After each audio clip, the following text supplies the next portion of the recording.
Welcome back to ABA Beyond the Data. I'm your host, Jay Burton, BCBA, and more importantly, the proud parent of two amazing boys who just happen to be on the autism spectrum. This show is dedicated to bridging research and data to the humanity that exists in our field, and to bring practical solutions to the practicing clinicians out there. Because ABA isn't just about graphs, research, data systems, and acronyms. It's real kids, real families, and real lives that we are affecting on a daily basis. Life isn't all clean protocols and perfect data. It's messy, confusing, and frustrating. And today's topic hits all three of those. Today we're diving into, or should I say plunging into, toilet training, one of my favorite topics in ABA. And let me tell you right now, this topic is hitting extremely close to home right now because my youngest, my 3-year-old autistic child, is currently actively, this very moment, we are toilet training. And let me tell you, as a BCBA with 13 years of experience in toilet training, it is humbling. Because you can still end up, even with all that experience, standing in the bathroom thinking, what am I supposed to do if he pees right in front of the toilet? And I gotta tell you right now, you can see my face freezing up as I think through the processes, as I think through the protocols and all the research out there. It's like looking at the pinwheel on an iPhone when it's frozen. I am just stuck. And, found the answer, came to a conclusion. But I want you to think about that for a second. At this point in my career, I have directly trained as an RBT way back in the day, been the supervising BCBA on cases of toilet training, or consulted as either a consultant or as a clinical director on well north of 100 cases. Toilet training is honestly one of the few areas that I consider myself a real expert in. And yet, I still get frozen occasionally. So what can we say about the parents who are for the first time toilet training a child, and that child just happens to be autistic and is struggling? Where does that leave them? And as a parent, let me tell you right now, toilet training is one of the biggest quality of life goals we can work on. For kids, it gives them independence, dignity, and access to education, community, and even just being able to go places without the whole family doing a supply check like they're packing for a hike. And for parents, it can be a game changer. Less stress, less constant planning, less of that feeling that your day is controlled by diapers and bathrooms and fear of what happens if an accident occurs in public. And it's also a huge financial burden. Diapers alone for a toddler can cost over $1,200 a year. That doesn't include wipes or the immense amount spent on ruined clothes. And as kids get older, those expenses just get higher. Teenage diapers, even diapers for a 10-year-old, are immensely more expensive than a toddler's. But clinically, toilet training is one of those goals that looks simple on paper and then gets very complicated very fast. It's scheduling, it's reinforcement, it's prompting, it's consistency across people and settings, and sometimes it's troubleshooting stuff that has nothing to do with motivation and everything to do with routines and environments and skill sets. This topic is there's just so much to it. And as I was planning it out and as I was writing the script for this episode, it became overwhelmingly clear that this cannot just be a single episode topic. Eventually, I will have to do more in-depth review and discussion of this topic because toilet training is just so complicated and encompasses so many different domains and aspects that we cover. So today will be a review of some common practices, some problem solving, and some general ideas on the topic. But eventually, I would love to dive deeper into this topic because it is so critical for therapists and BCBAs to understand this topic. So, here's the outline for this episode. We're going to start off by talking about why toilet training belongs in ABA. And then from there, we're going to talk about some foundational skills and making sure that when we talk about these concepts, we're all on the same understanding, the same plane, right? From there, we'll move into the intensive procedures and then into the less restrictive procedures out there, the more modern practices that have evolved over the last 5 or 10 years. And then we're going to talk about one of my favorite things, which is the wet stop alarm or the urine sensor, and the research behind it and why it's one of my favorite components of it. By the end of it, I don't expect you to be a toilet training expert, but hopefully you have a better understanding of the research map out there in your head and a more realistic starting point for facing toilet training and to consult with the families that you're working with. But before we move into this very exciting topic, a quick reminder. This show is ACE approved and certified to provide CEUs to BCBAs, BCABAs, and BCBADs. It is also approved to provide professional development units for the RBTs out there. I have tried to keep this process simple. In older episodes, you'll hear me give 3 key words. You listen, write them down, and you'd go to the episode and enter them. Done. But because of updates from the BACB that go into effect in July 2026, the podcast CEU process and PDU process is shifting away from keywords. So going forward, instead of code words, you're going to answer 5 quick knowledge check questions when you purchase the CEU.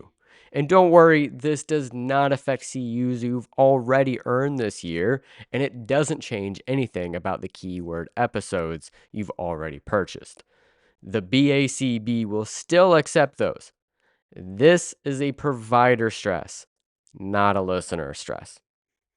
I'll also be updating and re-releasing older episodes over time so that the whole library stays aligned with the new requirements. For the new process, it goes like this. You listen to the episode first, that doesn't change. Then you go to aba-ceus.com and click the Get CEUs tab. Find the episode, add it to your cart, and during checkout, you'll answer the 5 questions. And don't stress too much. They're not meant to be tricky. They're meant to show you listened. And you can miss one and still pass, so don't stress too much, guys. I am still manually checking submissions, and your certificates still get emailed to you. Give it 24 to 48 hours because sometimes I'm in the middle of session and sometimes I'm in the bathroom with a 3-year-old of my own negotiating with M&Ms and Bluey to get even a single tingle out of my kid. And RBTs, this episode counts as a PDU. This is one of those topics that is complex enough to meet CU requirements, but also practical enough to meet PDU requirements. RBTs, the process is nearly identical for you guys. Just head over to my website, but instead of CUs, go to the Get PDUs tab. The rest of it is the same. And with that, let's plunge on in, shall we? And before we get into the sit schedules, the data sheets, and okay, what do we do when it's 2:17 and they refuse to sit for the 40th interval of the day? I want to talk about something that comes up constantly when toilet training is part of ABA treatment plans, and that's the insurance argument. If you've been a BCBA for more than 5 minutes, you've heard some version of this from insurance. It's outside of ABA scope. It's the parent's responsibility. It's not a core deficit of autism. That's not medically necessary.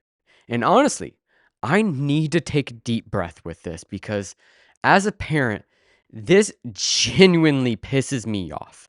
And I don't want this to turn into a rant episode. I want this to be useful.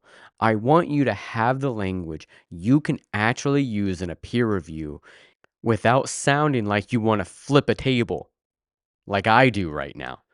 Because trust me, when it comes to peer reviews, unfortunately, honey attracts better than vinegar. That's the best way I can say it, guys. You're not going to get anywhere flipping out like I want to. But coming in with a strong argument will do you good. So let's rebuttal these points one at a time. Firstly, the idea that toilet training is outside of our scope as BCBAs just shows us that those reviewing our work are not always the experts they represent themselves to be. Behavior analysts have been doing toilet training research for decades. This is not new. This is not fringe. This is not a trendy add-on we invented to pad hours. One of the seminal articles in our field, literally a rapid method of toilet training published in the Journal of Applied Behavior Analysis, which is Azrin and Foxx, back in the early 70s. Most behavior analysts would agree that the breakaway point for ABA from experimental behavior analysis was Bear, Wolf, and Risley's 7 Dimensions paper, which came out in 1968. Azrin and Foxx paper came out in 1971, so just a few years after the establishment of the field of ABA, we were already diving into toilet training. And I'm not saying we copy that exact package today, but I'm saying that our field helped establish the framework for how continence is conceptualized and taught. And that framework has been studied, refined, and replicated across decades. And more recently, there are papers reflecting on that history and basically saying, yes, this line of research has roots, and also our ethics have evolved, our standards have evolved, and modern research is aligning toilet training with current ABA practices. That's not my opinion. That's the direction the literature is taking. Continence is still a critical goal, and the way we pursue it should match the ethical and practical realities of the work we are doing with kids and families in 2026. So when someone says toilet training isn't ABA, it shouldn't be an ABA, what they're really saying is, I don't understand what ABA actually does. I don't know what you guys work on.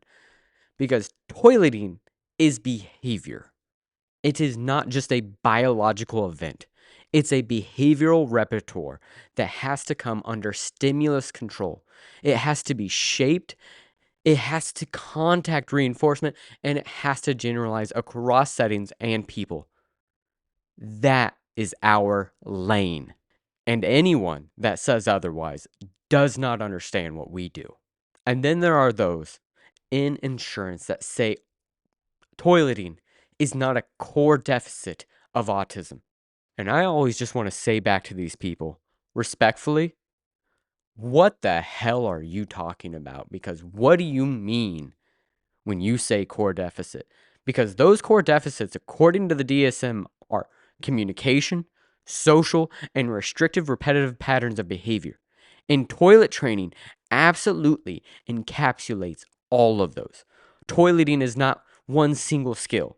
Toileting is a chain. It's actually multiple chained repertoires stacked on top of each other.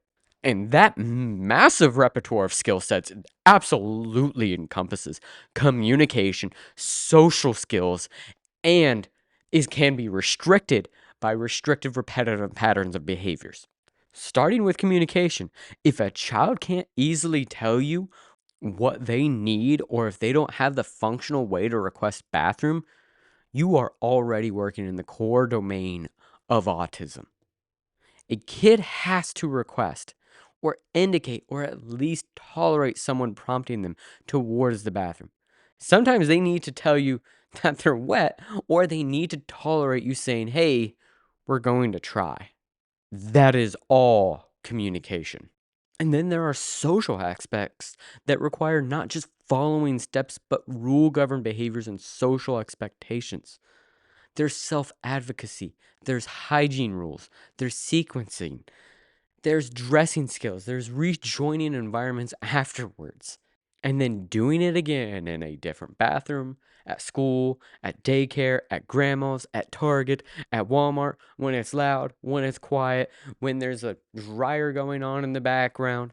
All of that is social aspects. All of those are environmental impacts that affect toileting. And then you add the autism specific variables that people conveniently forget. Restrictive and repetitive behaviors can absolutely interfere with toilet training. Rigid routines, insistence on sameness, difficulty with transitions, those can turn toileting into a daily battle. Sensory sensitivities can directly affect sitting, wiping, clothing, bathroom sounds, smells, and textures, even the feeling of the air on the skin when a diaper comes off. If you're a parent, you already know this. If you're a BCBA, you've probably seen a kid who can do a whole hour of DTT. Please don't do an hour of DTT programming, but you understand what I mean. But cannot tolerate a different brand of a Band-Aid, much less a different brand of underwear. And then there is tolerance and transitions, walking away from play, which is a struggle for so many in the autism community. Sitting on a toilet, waiting, hearing the fan, hearing the flush, being in a small, echoey room. That's a lot. Insurance saying that we can't do toilet training because it's not a core deficit is just absolutely not true. And saying that it's not medically necessary because it's a parenting job to do is like saying communication goals are parenting because parents talk to their kids at home. Yes, parents do talk to their kids. And also, skill deficits and behavior barriers are real, and the child deserves effective teaching. The family deserves support, and the science to support exists. And even if we ignore autism entirely, let's pretend we're working with a kid that has no autism. Continence is a functional life skill that drives access to daycare, access to preschools, access to community programs, access to respite, access to school routines without constant nurse calls, access to being able to go places without planning your entire day around a bathroom. Toileting impacts participation. That's medical necessity in practice because participation and independence affect health, safety, and quality of life. And as a clinician, I can write toileting as a goal on a treatment plan and take it off when insurance rejects it. But as a parent, toileting is not a checkbox. It is not something I can just wipe away. It's hours of our life. It's stress. It's changing routines. It's do we have enough pull ups? It's can we leave the house? It's what happens if he has an accident in a grocery store? It's are we doing something wrong? When insurance says that's parenting, not ABA, what families hear is you're on your own. And that's not acceptable when we have an evidence based way to teach this skill, reduce barriers, and coach caregivers. And let's stop and be real for a second. It's not just access to new environments. Not being toilet trained increases your risk of abuse substantially. So, not only do we increase quality of life for our clients, we increase their safety. And I want to make sure this is clearly understood. I'm an assent based practitioner and I advocate the crap out of that. But some in our field have argued that it should be up to the child if they want to be toilet trained or not. And let me step in as a parent and just say, no. We can allow our children so many choices. What they want to eat, where they want to sit, what they want to wear, and even if they want to learn new things. But when it comes to safety and health of our children, we have a responsibility to ensure that they get this skill mastered. This is especially true for those with profound autism and cannot understand the risk they are taking. It is one thing If I have an autistic teenager who is high functioning and understands that brushing his teeth will give him cavities, okay, sure, maybe I can understand allowing him the choice to brush his teeth or not. But for an individual that has profound autism and cannot make this decision on their own because they don't understand the consequences that come with it, it is up to us as parents who have to make this decision for them to ensure that they get these skills down. And as BCBAs, it is our job to support these families and to use the science of our field to better the quality of the life of these children. And if you don't like any of that, too bad. Go listen to another podcast. All right, so now that we've established that toileting belongs in our lane, I want to lay a foundation of understanding by first defining what we even mean when we say toilet training. Like any skill we teach, we need to operationally define what we're working on because if we cannot define it, we cannot measure it. But we cannot talk about toilet training like it's one thing, like you either are or you are not toilet trained, like it's a single checkbox. It's not. Toileting is a whole repertoire. It's a chain. And for a lot of kids we're working with, the accident isn't the problem. The accident is the outcome of missing pieces in the chain or the chain not under the right stimulus control yet. So when I say, what are we teaching? I'm really asking, what parts of the chain are we targeting on purpose? First, there's getting to the bathroom. That's a transition skill. That's tolerating interruption, being able to put down what you're doing. Something I oftentimes struggle with when in the middle of writing a treatment plan or writing for this podcast. It's walking away with an adult without turning it into a tug of war. And if we don't treat that as a real skill, we end up blaming the child for refusal when really we never built the transition tolerance. I could honestly write an entire episode on transition skills. Actually, that's a great idea. I think I'll add that to the idea board because transitions are a fundamental skill for kids with autism. Really, all kids, but kids with autism oftentimes need additional support, an outcome of the restrictive, repetitive nature of autism itself. Second, there's the motor routine. Pants down, underwear down, sitting, then pants up, underwear up. For some kids, that's easy. That's a blessing for us to have to work with kids like that or those kids that have that skill. But for some kids, that is basically an entire occupational therapy consult in one moment. You've got fine motor, balance, sensory tolerance, the feel of fabric, the feel of a waistband, even just the sequence. It's not they don't want to toilet. It's the chain is hard. The chain is difficult. And third, there's sitting tolerance. This one is huge. Sitting on a toilet can feel weird. It's cold. It's a cold seat. It's a loud room. There's echoes because of the tile. It's smelly. There's weird sounds from the fan up above that's slightly broken and it's going the flush that sounds like it's a spaceship. And we wonder why kids at the age of 3 don't like being in there for just 3 minutes on sitting, right? Just for 3 minutes. Well, 3 minutes in this weird, stinky, echoey room is a long time, especially for a 3-year-old to feel uncomfortable. And then you add to that you got these adults just watching you with all this pressure of like, come on, buddy, you can do it. Yeah, it's kind of weird, isn't it? And it's definitely not an easy thing to be doing.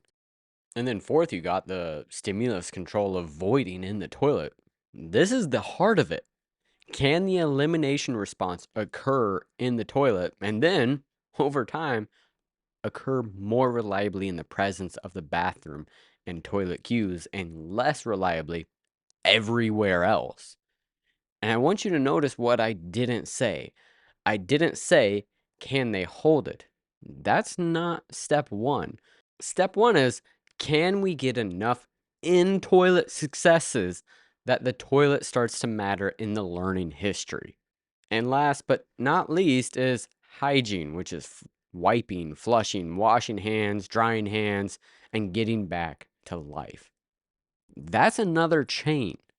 And a lot of kids can learn the contents of going on the toilet, but still need major support and teaching for the hygiene aspects. So, again, not one skill.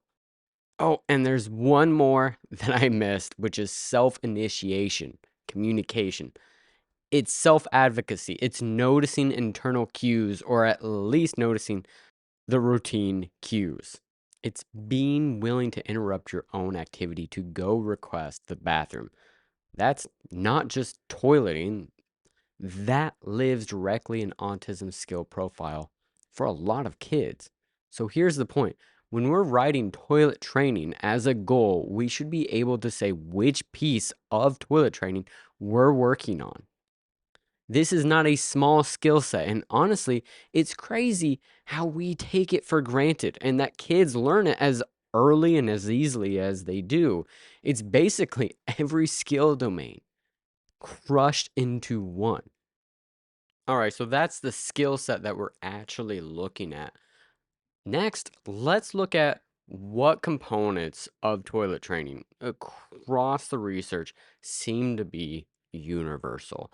And the first one that is almost in every single toilet training procedure that I've read is sit schedules.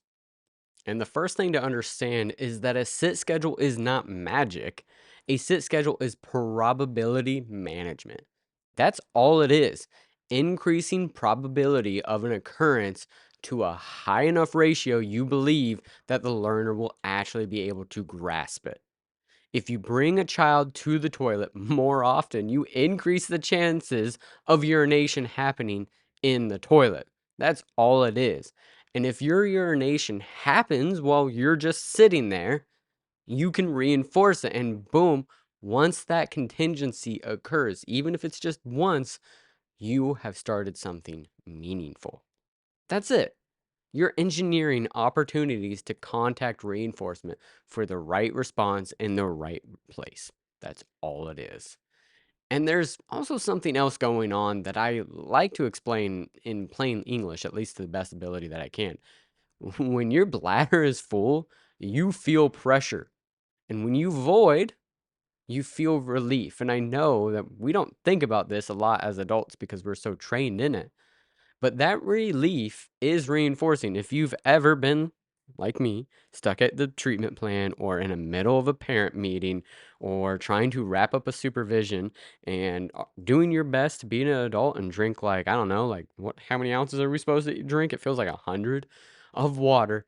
You know that pressure is there. And that void is truly reinforcing of itself. Specifically, that void is negative reinforcement. The uncomfortable feeling goes away when you urinate. So, if we can arrange it so that relief reliably happens while the child is on the toilet itself starts to get pulled into the natural reinforcement process. That doesn't mean we rely on discomfort. It means we acknowledge that the bodily relief is part of the natural reinforcement system. We're trying to connect natural reinforcement to the right setting. And sit schedules simply increase our probability of that occurring. That's it. It's probably one of the simplest solutions we have to a more complex issue that toilet training is. I mean, sit scheduling is nothing more than probability increasing. All right, and the next foundational component of all toilet training protocols out there is measurement systems. And the basic one is pretty obvious, it's success and accidents. But there is a lot more than that to record.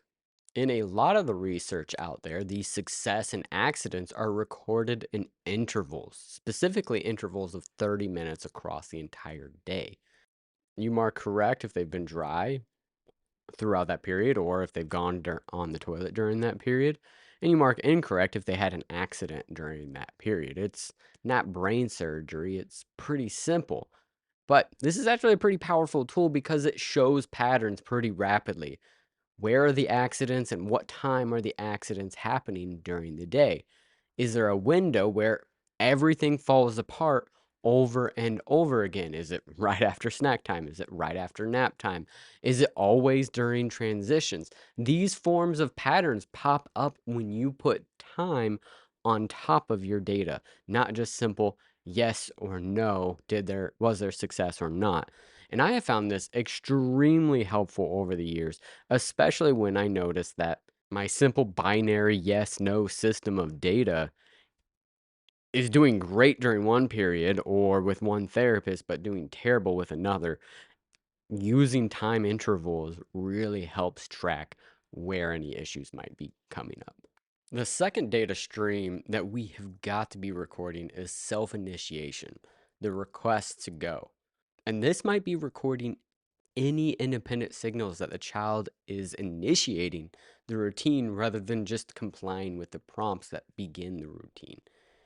And we have to be honest with ourselves here. Early on, self initiation might be low or zero. That's normal. We're building the foundation, but we want to track it because it tells us when the behavior is transferring from adult control routines to child controlled skill. And then there's the finale. We need to be measuring the skills around toileting, the adaptive skills that make this all happen. Undressing, redressing, wiping, washing transitions.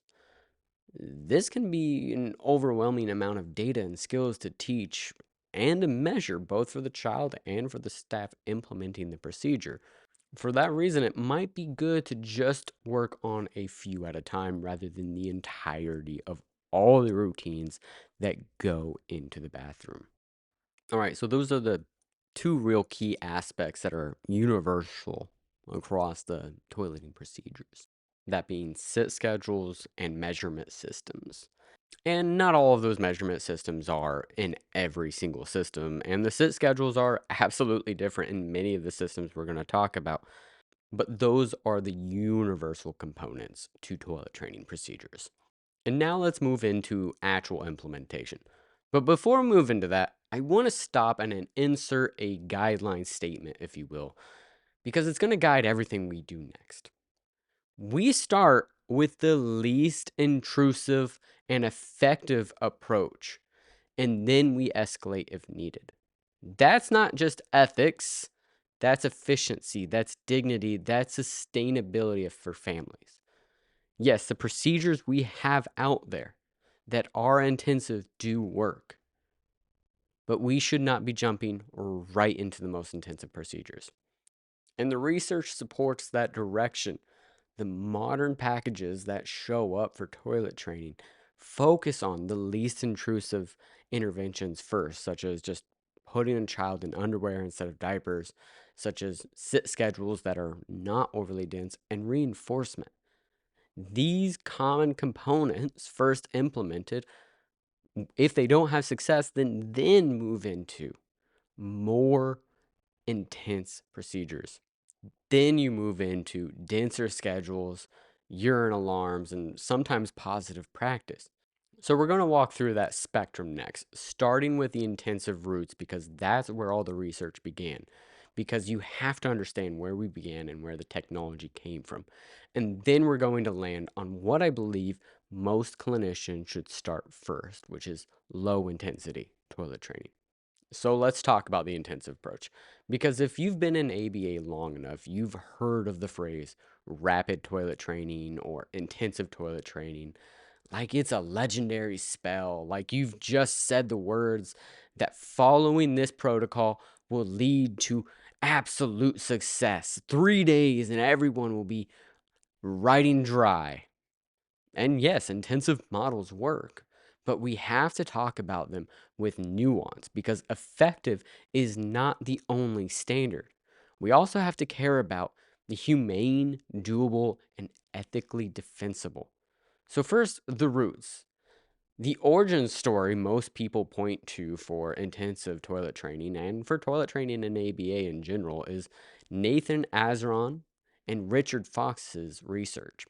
Their classic rapid method was published in the early days of our applied literature, and it was designed for institutionalized adults with significant disabilities.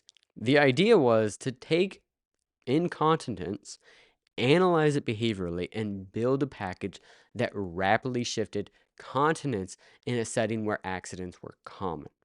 And if you read their outline of their procedures, you can see the framework that influenced decades of research in applied behavioral analysis. I mean, to this day, their system in many ways is still influencing what we're doing. They artificially increased opportunities for urination by having residents drink fluids on set schedules. They scheduled toileting sit times. They reinforced being dry. In their package, residents received edibles and social reinforcement for frequently when they were dry and when they went. They shaped dressing and undressing during toileting, and they used a device that could detect when accidents were occurring. But there are other pieces in that original work that we need to be careful with today. When accidents occurred, the Azrin Foxx package included what they called cleanliness training. And if you look at the steps, it was basically an overcorrection style chain. Changing clothes, showering, cleaning soiled areas, even washing soiled clothing. Their maintenance procedure also included reprimands when wet, and consequences like delaying a meal or omitting a snack if an accident occurred right beforehand. We should recognize that that is in the research and it is part of our ABA history, but we also don't have to pretend that that model is something that we should be copying and pasting in 2026 with young autistic children, right? Because our ethics have evolved, our understanding of trauma and assent and dignity have evolved. Our expectations for how we use aversive procedures have absolutely evolved since this time. So here's the point. The original rapid method helped establish a framework. It really did. But modern toilet training is not copy and paste the 1971 package, right? God, please don't copy and paste any 1971 package. Modern toilet training is keep what's effective and humane and be extremely thoughtful about anything that increases aversiveness or burden. Now, when people talk about modern intensive models in ABA around toilet training, they're usually going to reference a 2005 article by Linda LeBlanc and James Carr. This was an intensive outpatient behavioral treatment for urinary incontinence in children with autism. And what I appreciate about that paper is that it shows a clinic based, systematic approach, but it also clearly contains components that we have to talk about ethically today. It included a lot of the positive that have worked positive reinforcement for going in the toilet, sitting schedules, communication training, urine sensors, but it also included some of the negatives, right? Positive practice for accidents being the big one, and we have to be realistic about what burden that puts on the child and on toilet training. And I do need to stop and say right here, this package for the early parts of my BCBA career was my go-to intervention, almost on every case, every time. And I will tell you, it works. Toilet trained my own older son with it. I toilet trained dozens, dozens, and dozens of children using this method. The combined total of this package makes it intensive, but it also makes it extremely effective. But here's the thing, the intensity of it, that combined total is not always necessary. And it took me a long time to truly understand that. But many of us, myself included here, were trained in this procedure because it has its roots in Azrin and Fox, but it also is extraordinarily effective. But effective doesn't always mean humane, and it doesn't always mean least intrusive, right? So when you consider this procedure, the many combined aspects of it should really just be considered in the rarest of cases. So let's break this down into its components, and of course, we'll start with the schedule of sitting. And the way they did the schedule of sitting is what we would call a progressive ladder. They divided the schedule into 12 levels. It started extremely dense. Level 1 was a 10-minute sit on the toilet, followed by 5 minutes off. Level 2 was 10 minutes on and 10 minutes off, then shifted to a shorter sits, longer breaks. Level 3 became 5 minutes on, 15 minutes off, then 5 on, then 20 off, then 5 on, 25 off. This progressed in the same fashion until they were reaching the 2 or 3 hour mark, depending on the child. And it's very important to understand that the goal of this ladder, of this schedule, was not to keep a child on a dense schedule forever. Actually, it's important to understand that it was quite the opposite. And this is a mistake I oftentimes see by BCBAs that run this. This system had an automatic phase change in it, and it did not stay on those levels, those dense levels, for long.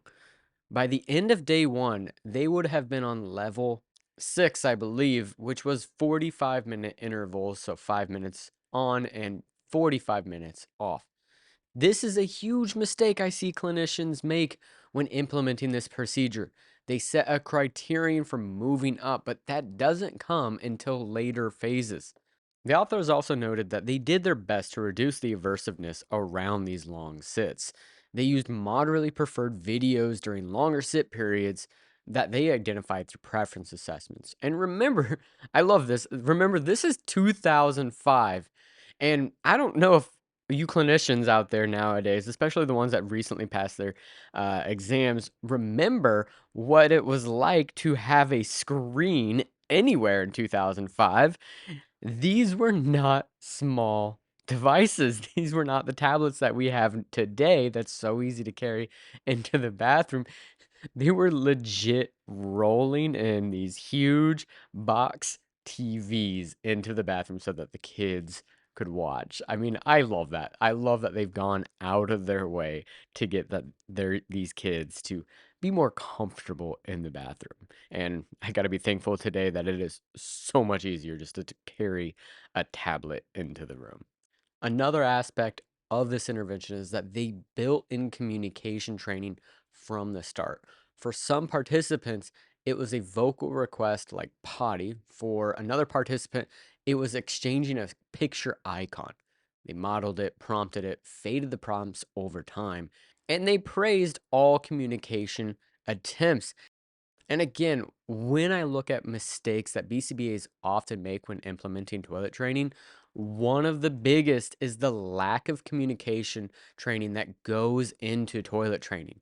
Trust me when I say this, because I say this from my own mistakes implementing toilet training. It is significantly more difficult to train communication after the fact than it is to train it from the start when they're already beginning to associate that communication with the location that they're going to. And without initiation, you're basically just training to a schedule. And so you remember those kids that never get past the schedule? If you've worked with these kids, this is why, because we don't associate the communication with the location and the activity that is going on in that location.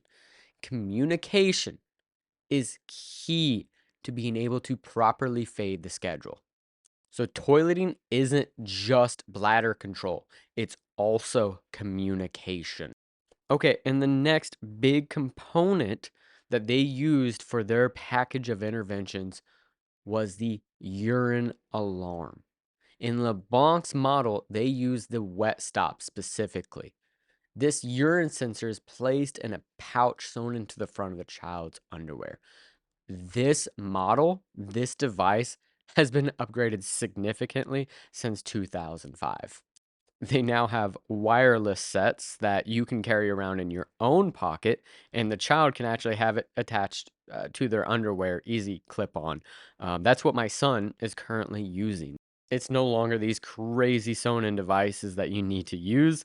It's also not the late 2010s, mid 2010s era wet stops in which still clip on, but had this huge wire going on the way back. We have advanced tremendously, but even by 2005, this technology was old. Azrin Foxx 1971, the original research paper that most of us base off our research, our interventions off of, used a urine sensor. So this package is by no means new, but it is a important component of the package. And I am going to speak a little bit more about urine alarms and, the questions around them and the concerns around them a little bit later, but I will have to say I am a big fan of them. But I am not a big fan of how they're oftentimes used. I'll get to that a little bit later. But specifically in this one, there are some ways that this becomes pretty aversive pretty quickly. When this alarm went off, adults responded quickly and they said, "No wet pants," in a firm voice, and escorted the child to the bathroom for a brief sit. So in that model, the alarm is a rapid feedback device. It creates an immediate contact with a consequence when an accident starts. Now, that and the alarm itself can be pretty aversive for kids, and I'm going to dive deeper into that a little later, as I am a big fan of them.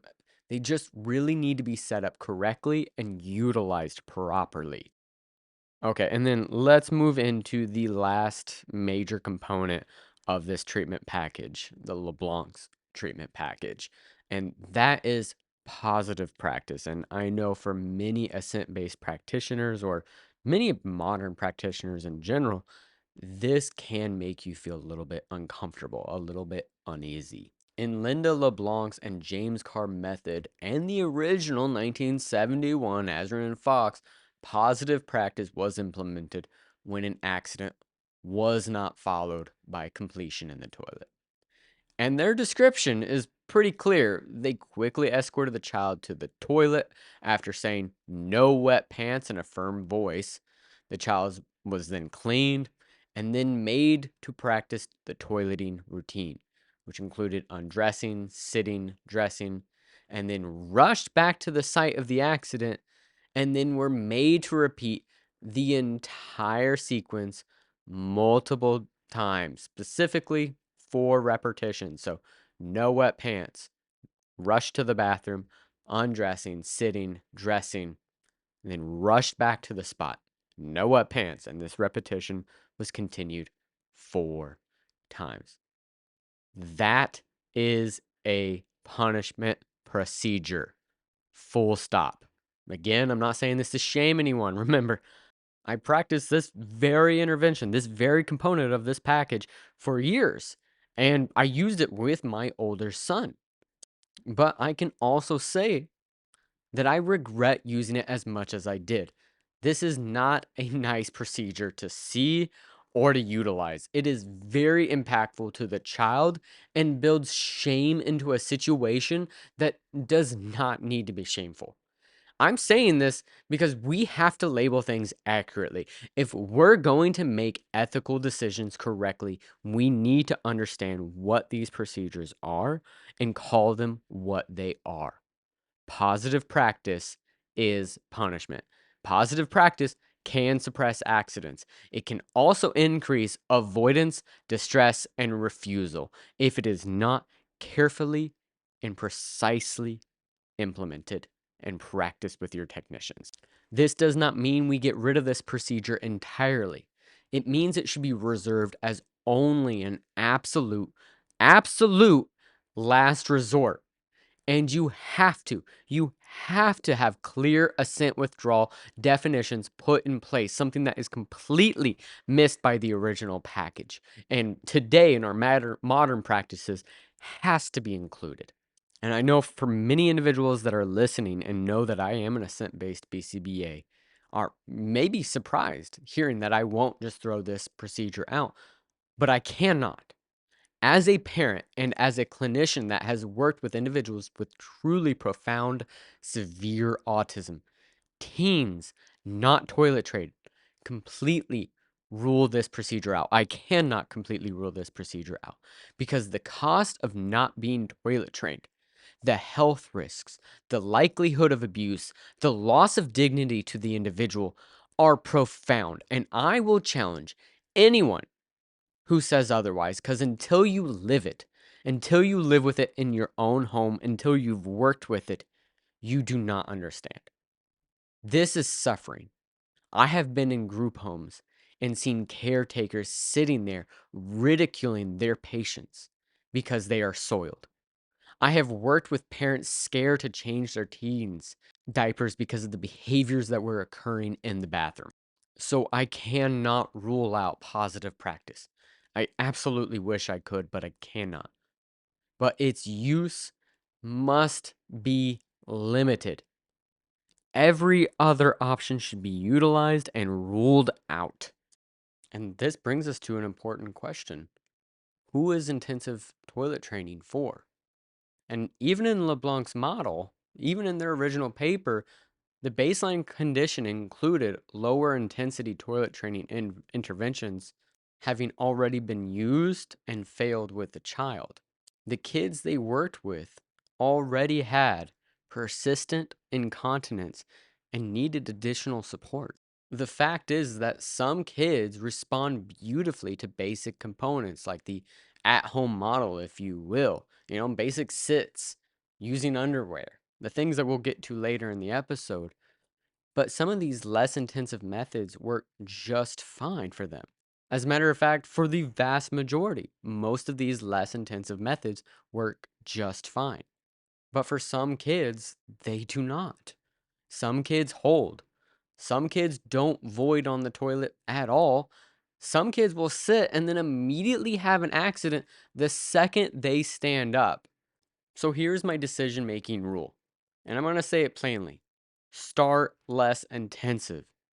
Use the basic home interventions and the practices that we'll be talking about later. And when those fail, and you have exhausted all of your resources, especially with positive reinforcement, you've pulled in individuals to consult, you've gotten feedback from parents, you've done everything you can for this child, then move into intensive. And that doesn't mean we tried for 2 days and it didn't work. It doesn't even mean we tried for 2 or 3 weeks. It means that you gave it as much opportunity as you could for them to hit the contact of reinforcement that they needed for success. Because unless you've hit that point, you have not really tested reinforcement based toileting yet. You just tested your patience. That's it. So, yes, intensive tools exist. Yes, they work.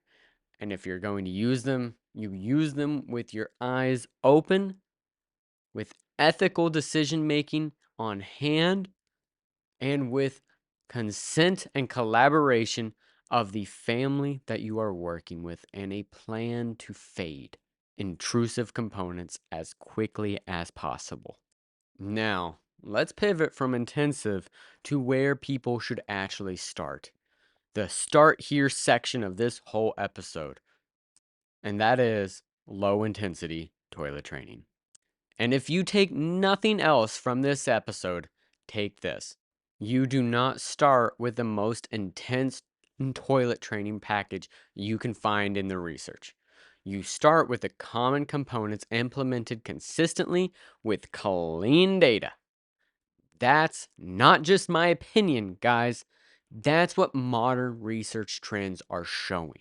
In an article by Greer and colleagues, they did a component analysis looking at 3 procedures that are often recommended for young children: underwear, dense sit schedules, and differential reinforcement. And what they showed is that these components matter, but not every component produces improvement for every child in isolation. And what they found overwhelmingly was that intense procedures, overcorrection, dense schedules, were really just needed for a very limited set of individuals. So let's talk about what the start here actually looks like. What does low intensity toilet training actually look like? So let's paint a picture. You start off with reinforcement. Real reinforcement. Not good job, not high five. I mean the things the child will do anything for. Across low intensity research, preference assessments are essential. Identifying both top reinforcers and medium and, moderate reinforcers. Top reinforcers being reserved for actually successfully going on the toilet, and more moderate reinforcers for the components of toileting that are still extremely important, such as requesting to go and successfully transitioning. Next, you have got to change the stimulus. Specifically, one of the big ones is underwear. Diapers and pull ups can function like an SD, like a cue that accidents are okay. And there's a lot of research, not just in autism interventions, not just in ABA, but out there in the general world. There is a lot of research supporting that wearing diapers can increase accidents and decrease successful voids.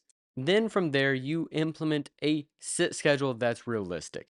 Across multiple of the low intensity toilet training packages, 30-minute intervals with 3 to 5 minute sits seems to be a common recurring number. So if you're looking for an evidence-based starting point, 30 minutes is a common one in research. And here's an important detail people skip. The schedule is not the goal. The schedule is the scaffold. You're using the schedule to create opportunities for success. Once success is stable, you thin it. Okay, and the next common component in low intensity interventions is dry checks. In a lot of the research, they delivered reinforcement, such as praise or a moderate reinforcement, for the child remaining dry at a specific interval, oftentimes being 30 minutes. And if accidents did occur, they were usually very neutral in the reaction that they gave the child, with simply changing them and moving on. That's a really practical contingency if you think about it. Dry is good, wet is neutral, and we do a quick change. That's all it is. And if you think about this, this is a counterweight to the punishment procedures used in LeBlanc's and Azrin and Foxx work.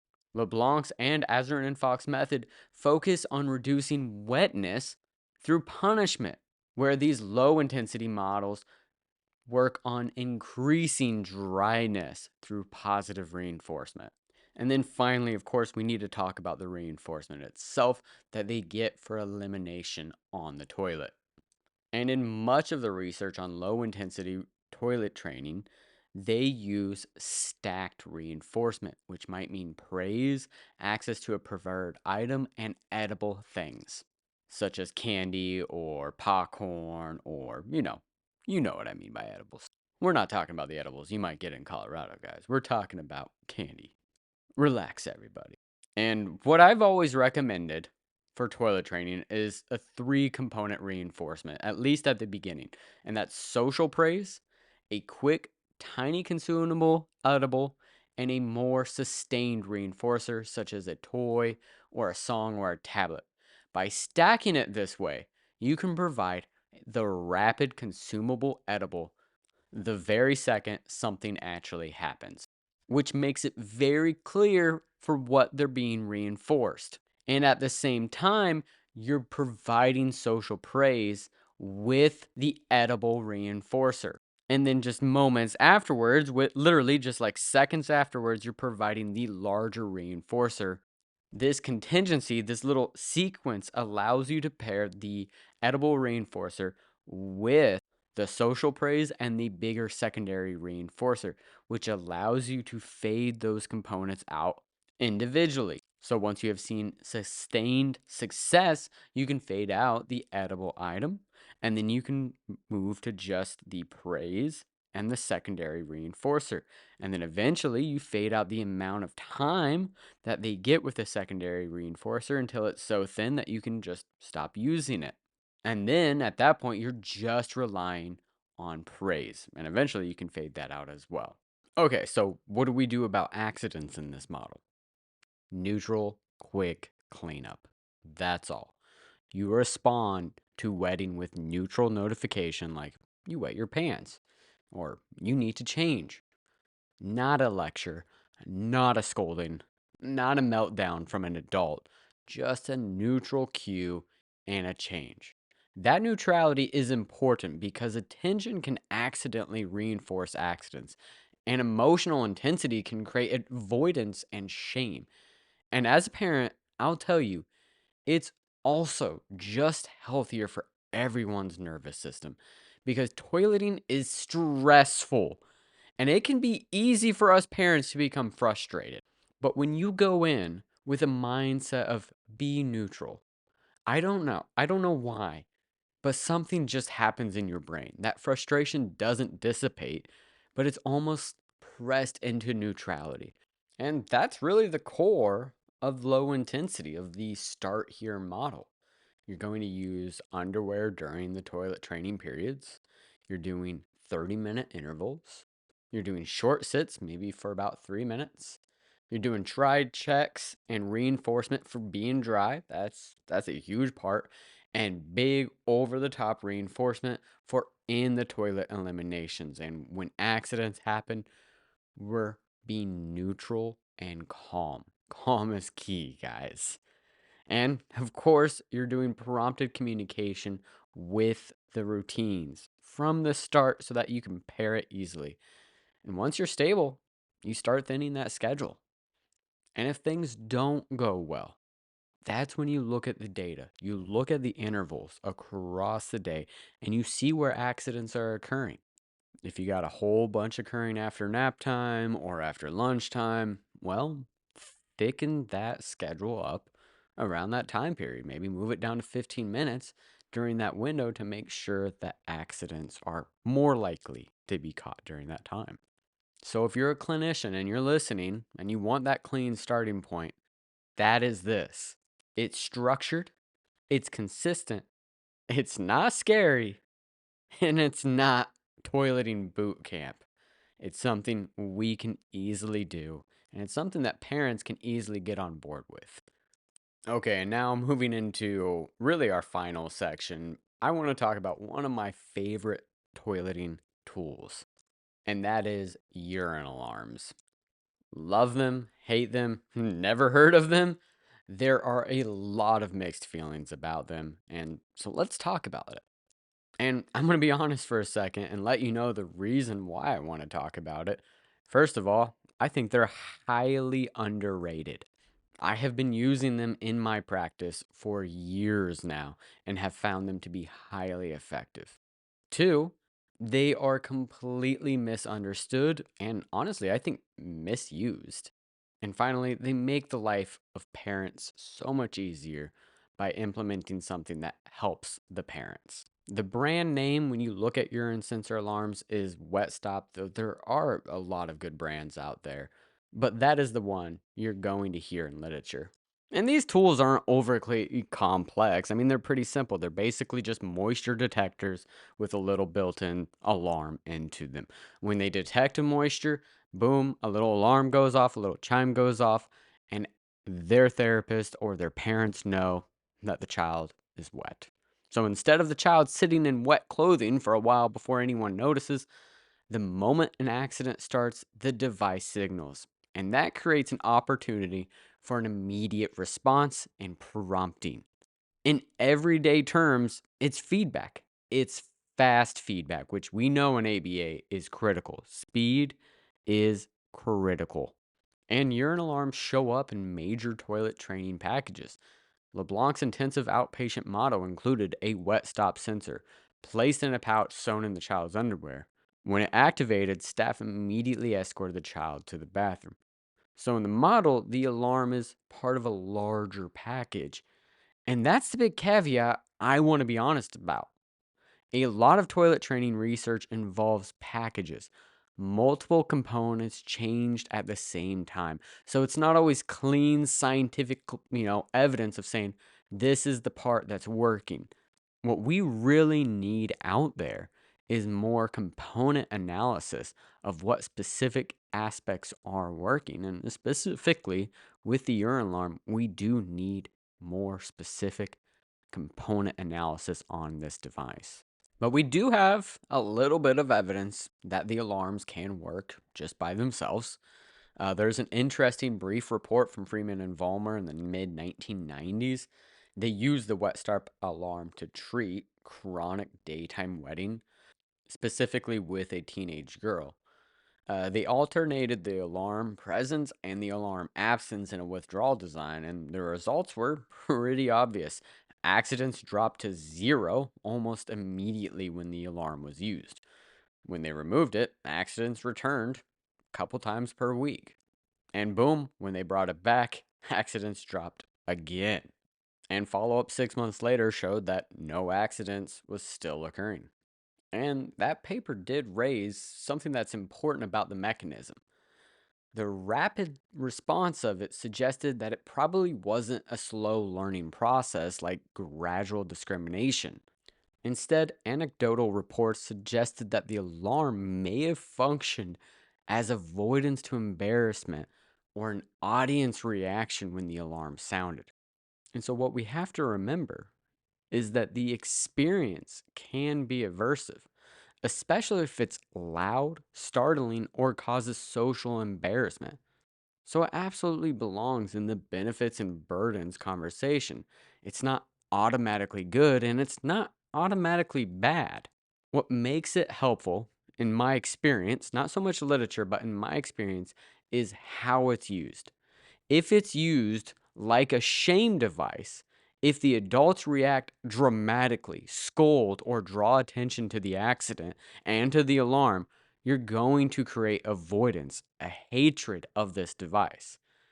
But if it's used like a prompt, calm, neutral, and quick responses, then it can be really useful for bridging the feeling of actually going, of having an accident, with actually going to the bathroom.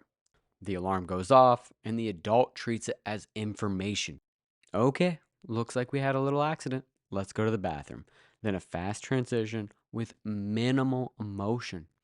And then reinforce the correct routine and reinforce any attempt or completion, especially completion, in the toilet that actually happens. That's how you keep it from becoming a punishment experience. And this is where I'm going to bring in my BCBA plus parent lens. I'm mentioning the alarms because I've seen them help and because the literature includes them in successful packages. But more importantly, they can be extremely helpful to parents. Many parents are already very nervous to implement toilet training, especially without giving up the diaper, which is by far one of the most well researched and most well effective aspects of toilet training packages out there. Because the reality is that this isn't the clinic. We don't have a set of eyes on the kiddos at all times in the home environment, guys. I am a parent of two boys on the spectrum. We are cooking, we are cleaning, we are trying to keep everything in order. The reality is that we cannot do it all. And the last thing parents want is an unannounced wet spot that they sit down on the couch. The point is to inform parents of an accident and help them, the parents, rapidly respond and prompt the child to the correct response of going to the bathroom. This will make things so much easier for the parents and faster for the child to learn. And unlike many of the packages that use it, in my own approach, I'm not pairing an alarm with a ridiculously dense schedule. I'm starting with a structured schedule of 30 minutes with short sits of about 2 minutes, with big reinforcements for successes and neutral cleanup for accidents, like you would see in low intensity toilet training. Then using this alarm for an extra layer of immediate feedback, not just for the child, but for those clinicians and more importantly, the parents who are the ones that are going to be prompting this child to the bathroom. And the second the alarm feels like it's creating distress, I remove it. I adjust because the alarm is there to teach a discrimination and to communicate when a prompt needs to occur. We are not punishing accidents. We are simply communicating what is happening in the environment. We are providing feedback. And the wonderful thing is that now we live in an age where we no longer have to use these old fashioned wet stops. And they don't even need to be alarm based anymore. The one that I'm using with my son right now is wireless. It is absolutely amazing. We can keep one part of the device in our pockets, and our child can be on the other side of the house playing, and he doesn't even get a vibration or an alarm. We get the notification, and then we prompt him to the bathroom, and it is just as instant as the old fashioned wired ones that were vibrating loudly. This completely removes the aversiveness that the old vibrating and old screaming alarm systems like the West Stop, to be honest, had. It completely removes that aversiveness and makes it just a feedback loop for the parents. That's all it becomes. It simply makes the parents' life easier to catch the accidents exactly when they're occurring and allowing us to prompt the child to do the correct routine. It honestly has made potty training my 3-year-old so much easier. And I will be sure to share the link of the wireless system that I'm using right now in the episode description, along with all the normal research articles that I always share. All right, guys, let's wrap this thing up. It went a little longer than usual, but for such an important topic, I think it's totally fine to dive in a little bit deeper than usual. So let's do a quick recap. First and foremost, ABA belongs in toilet training. Get that in your head and make sure insurance hears it loud and clear. Because toileting is a teachable behavioral repertoire with real research behind it. Toileting is not one skill. It's transitions, it's motor routines, it's sitting tolerance, it's stimulus control transfers, it's avoidance behavior, it's hygiene, it's communication, it's self-initiation, it's so much. And ABA has not just the science and the reinforcement to work on it, but literally decades and decades of research showing how effective our packages are. Next, always start with the least intrusive but most effective approach. Use common components first: underwear, low density sit schedules, dry checks, strong reinforcement, guys. That's huge.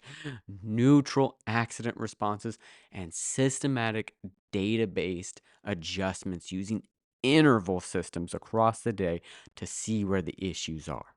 Intensive tools, intensive toileting packages exist and they work, but ethics matter. Positive practice is absolutely punishment, and we should be using these systems, these packages, as a last resort, as a last tool in our box, not the tool we first grab every time. And finally, there is modern technology that can make toilet training easier, such as urine alarms, that when used correctly can make the child and the instructor's life so much easier. All right, and if you're here for CEUs for you BCBAs and PDUs for you RBTs, remember the updated process. Listen to the episode first, then go to aba-ceus.com, click Get CEUs tab, find this episode, and during the checkout, you'll answer 5 knowledge check questions. You can miss one and still pass. I still manually check these, so do not overstress about the submission.